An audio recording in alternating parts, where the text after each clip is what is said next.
नमस्कार, मैं हूँ उमाश्री। आज एक बहुत ही अलग जानकारी आपके लिए लेकर आई हूँ जो हर मनुष्य के लिए जाननी ज़रूरी है, जिसे सुख की कामना है।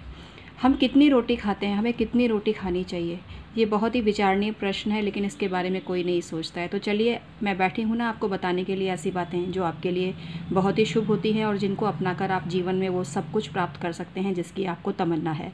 बहुत पैसा आता है, ये छोटा सा टोटका है करने का। देखिए, अगर आपकी ज़िंदगी में हर तरह से परेशानी चल रही है तो आप एक तो बटर खाना चालू कर दीजिए।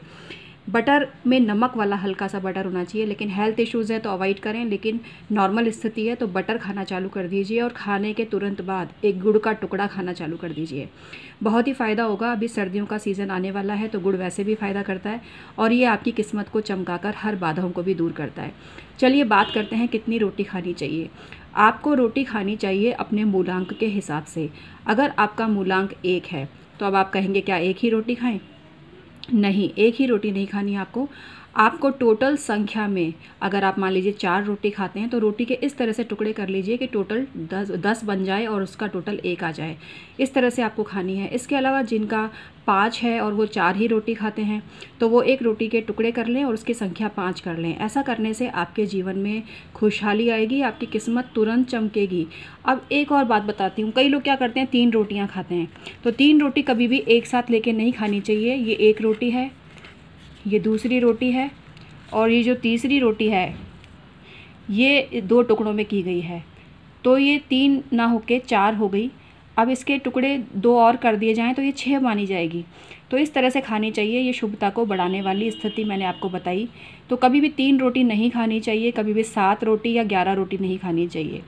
इस चीज़ का आप हमेशा ध्यान रखें। कितनी रोटी आप खाते हैं उससे आपकी किस्मत चमक सकती है, आपका भाग्य हिलोरे मार सकता है, आपका भाग्य बहुत आगे बढ़ सकता है। तो मैं उमाश्री आज आपको ये जानकारी दी। मैंने कैसी लगी ज़रूर बताना। रोटी जली हुई है इस पर मत जाना, क्योंकि मुझे वीडियो बनानी थी और आपको दिखानी थी। अब एक चीज़ और मैं आपको बताना चाहती हूँ कि मैंने कल से नवरात्रि ऑफ़र चालू कर दिया है। आप ही की फरमाइश पर आप कहते हैं दीदी कम फीस रखो, तो 1000 रुपये में एक सवाल में का जवाब मैं आपको दूंगी। डिस्क्रिप्शन में ईमेल आईडी दी हुई है, उसके थ्रू मुझसे संपर्क करिए। जो पहले पैसा जमा कराएगा उसको पहले जवाब दिया जाएगा। तो भीड़ भाड़ से बचने के लिए, सुविधाजनक तरीके से परामर्श लेने के लिए तुरंत ही अपना अमाउंट जमा कराएं और आने वाले भविष्य को सुखमय बनाएं, क्योंकि उपाय करने से ही बात बनेगी, बैठे रहने से बात नहीं बनेगी। पैसा तो आता जाता रहता है, पैसे को देखोगे तो ज़िंदगी में कोई काम कर ही नहीं सकते। तुरंत निर्णय लो, ज़िंदगी एक बार मिली है, पैसा धरा का धरा रह जाता है। खुशहाली पहला हक है आपका, इसलिए पैसे को खर्च करो। थोड़ा खर्च करोगे, लक्ष्मी आती भी तब है। ये सही कह रही हूँ मैं। अगर आपके घर पे बहुत समय से पैसा नहीं आया तो थोड़ा सा पैसा संचित अमाउंट में से खर्च कर दो, चाहे कहीं भी कर दो खर्च, तो देखना तुरंत आपके घर में मनी का फ्लो बनने लग जाएगा। ये एक टिप और दे दी मैंने आज आपको। तो चैनल को सब्सक्राइब कीजिए, क्योंकि यही वो जगह है जहां एक से बढ़कर एक बेहतरीन जानकारी आपको दी जाती है। 23-24 वर्षों का अच्छा खासा ज्योतिषीय अनुभव है मुझे, तो बिना देरी के संपर्क करिए। आप अपने घर का, मकान का वास्तु दोष भी नक्शा दिखा के जान सकते हैं। इसके अलावा जिनकी कुंडली नहीं है वो अपना पाम रीडिंग करवा सकते हैं।